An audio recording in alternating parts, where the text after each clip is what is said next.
Welcome to the Anthro Art Podcast, a space of anthropological insight connected to real-life situations. Here we explore topics of social inequality and inclusion, sustainability, and the social self. We aim to bring a more nuanced understanding of our world and its challenges, but also inspiration and ideas on how to solve them together.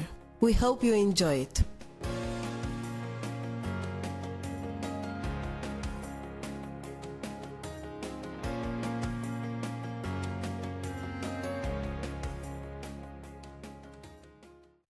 Development of arts-based social projects aimed at the inclusion of women in situations of social vulnerability.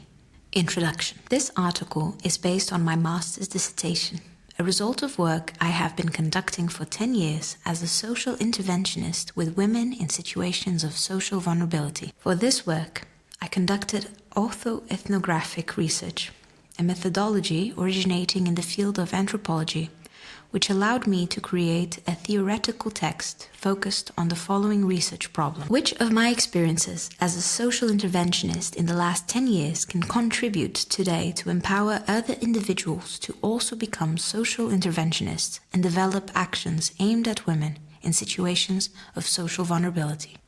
The aim of this intellectual effort was, through my autoethnographic account, to construct material that could inspire others to also become social intervenors, focusing on the development of actions for marginalized women. The choice of autoethnography was an opportune methodological strategy, as it enabled me to produce reflections rigorously, supported by theoretical and conceptual underpinnings on my experiences working on social projects with these women. Today, I agree with Assi, 2019, in stating that political experience needs an experience to materialize, to exist. It is in the very political action that we constitute ourselves as political agents. Our social self is only possible in experience and in doing. There is no process of political subjectivation if we are not immersed in an experience, if we do not have some memory record that marks our body. To briefly describe an overview of how I structured this article, I firstly present autoethnography as an analytical model from the field of anthropology chosen for this work. Next, I outline some of the social exclusions experienced by the women I have been working with. I will then share how interventions based on the arts can be a fertile field for promoting the social inclusion of these women. Finally, I will discuss the steps for developing social projects that can be useful for their implementation. Autoethnography, an anthropological experience. Regarding the origins of the term autoethnography, Santush states that, inserted into the interactionist tradition of the Chicago School, autoethnography derives from urban and organizational ethnography. This term was first used in the field of social sciences, specifically in anthropology, by David M. Hayano, when he referred to anthropologists writing ethnography about experiences related to their identities. It was in the late 70s and early 80s that the term began to be applied to an introspective form for researchers to explore and analyze themselves. From the 1990s onwards, researchers started developing the method by publishing essays, articles, and books. Regarding the current relevance of this method, Santush affirms that, in recent years, autoethnography has become an important and legitimate method in many disciplines and research contexts. In fact, I found some articles in the field of art, for example, also using this method. Carolyn Ellis, a prominent figure in the study of this method, when asked about what autoethnography is, simply says, "My response in summary: investigation, writing, history, and method that connect the autobiographical and personal with the cultural, social, and political." Therefore, writing is not simply about oneself. The creation of an autoethnography is only justified when the content being investigated is truly relevant and can make a significant contribution to the research field. Autoethnography, much like anthropology, helps us gain a better understanding of ourselves, because the interesting aspect of this method is that we study ourselves as we study our subjects.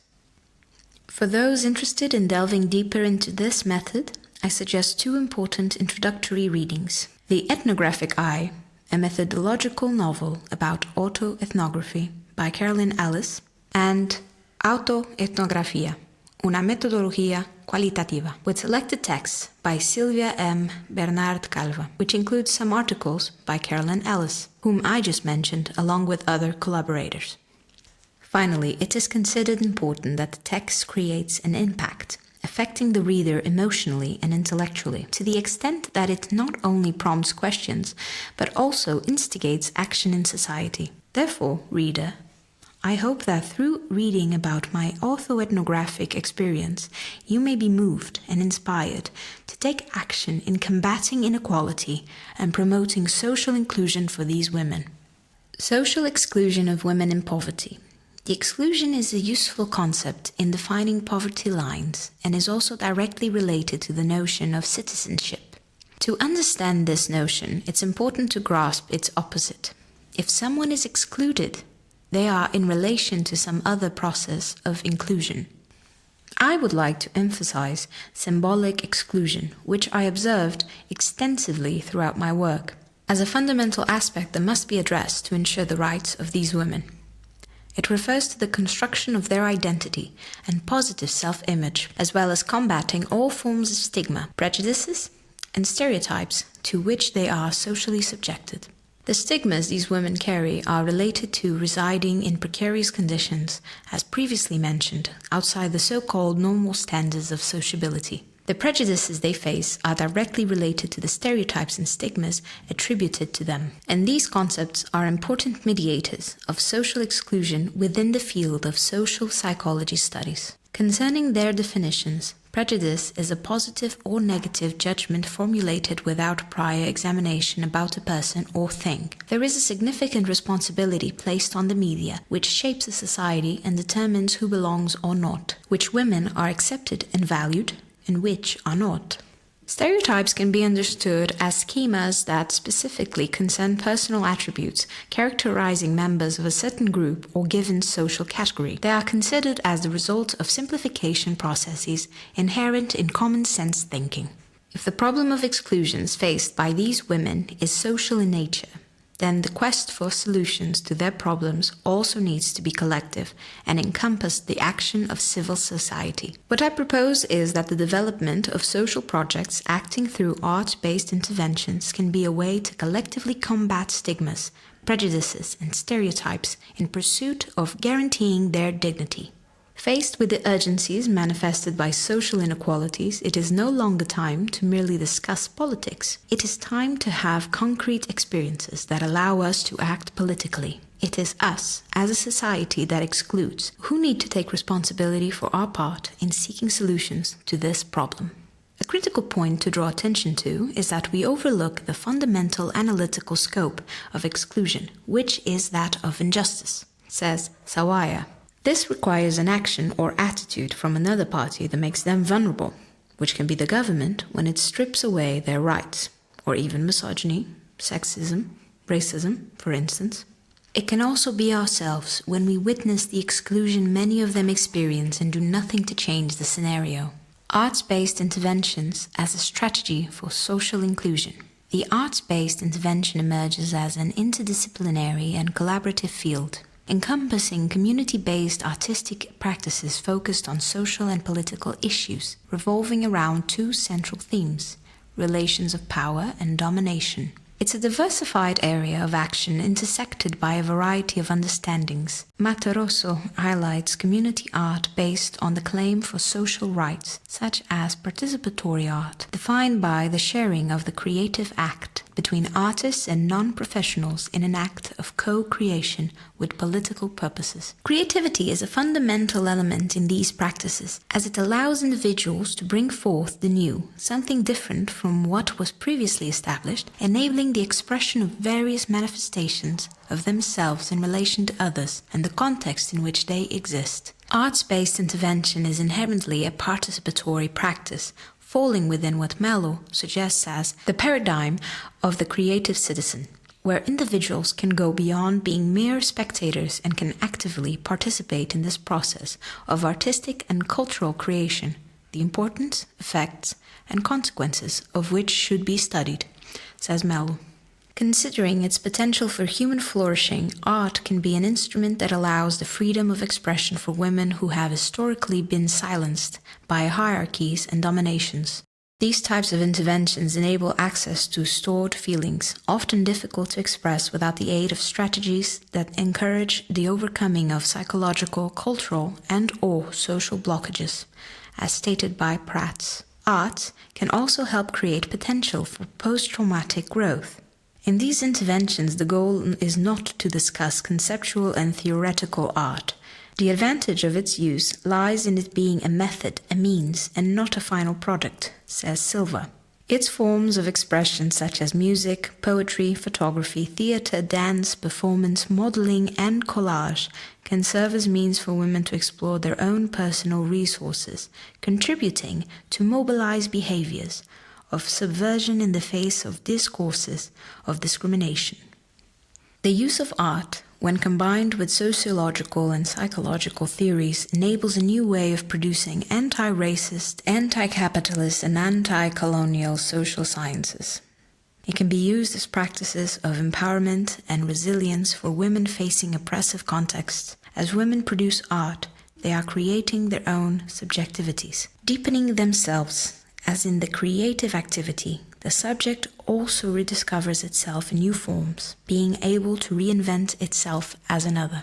If you, as a reader, work with art and have the desire to engage in social action, I will now share where you can begin to structure your idea of social intervention through the development of a social project. Steps for the development of a social project. We begin the development of a social project with a set of ideas, more or less vague, about some action we wish to execute. What interests us is not to guide actions by the whim of events, but to introduce rationality into decision-making processes for the execution of this action. The lack of adequate planning can not only render the project inefficient, but also pose a risk and danger of harming those who should benefit from it, negatively impacting the context. To address this, it will be necessary to systematize all activities that will be implemented and evaluate in a precise and careful manner whether all are truly suitable for the context in which women are involved. To materialize these thoughts, to gradually give them shape, it's necessary to draft a proposal for your project. In this text, we will describe in detail the entire path we intend to follow. Besides guiding the implementation of our action and achieving the intended results, this written proposal will help supporters and funders visualize it on paper. The steps to follow have been developed based on my experiences and references from the works of Serrano and Stefanou et al. Take your paper and pen. I invite you now to develop your idea for an art-based intervention focused on women in social vulnerability. Project name: Leave for Last. Consider that it will be part of the communicative dimension of the action, hence it's important that it makes a positive impact. 1. Presentation, summary, introduction. In this space, you will write a summary of your proposal that serves as an introduction to your idea for those who will read your project. Remember that what may seem obvious to you is generally not so for another reader. Provide an overview of your project, describing clearly and objectively the entirety of your idea. Clarify the problem you've identified, your proposed action to address this problem, the target audience of women, and what will be done to achieve the proposed outcome. Summarize all the significant considerations related to the project within a maximum of 6 paragraphs. 2. Justification. Discuss the current situation regarding the problem observed, which the project aims to solve. Presenting all the information you have gathered thus far about the problem, provide data regarding the reality of the women you'll be working with. Following this, present your proposal describing the solution to resolve or minimize the identified problem. Argue the significance of your idea and initiative in addressing this issue. 3. General objective. Clearly state the main goal of your proposal. What do you aim to achieve with the proposed action as a whole, meaning the larger purpose of your project? Specific objective. Describe the individual gains you anticipate the women involved will have through your initiatives and how they will be directly impacted. 4. Target audience. Describe the women for whom this project will be intended. 5. Duration. Describe how long this project will last, a few days, weeks, or months. 6. Location. Provide specific details about the place where the project will be carried out, aiming for maximum precision. 7. Resources. Human resources outline the quality and quantity of personnel required for execution and assign responsibilities to each involved member. Material resources include all necessary facilities, instruments, and materials required for the project. Financial resources describe the budget and necessary funding for the execution of all planned activities. 8. Strategy of operation/work plan. Describe your strategy of operation, detailing step by step how you will execute it. 9. Schedule.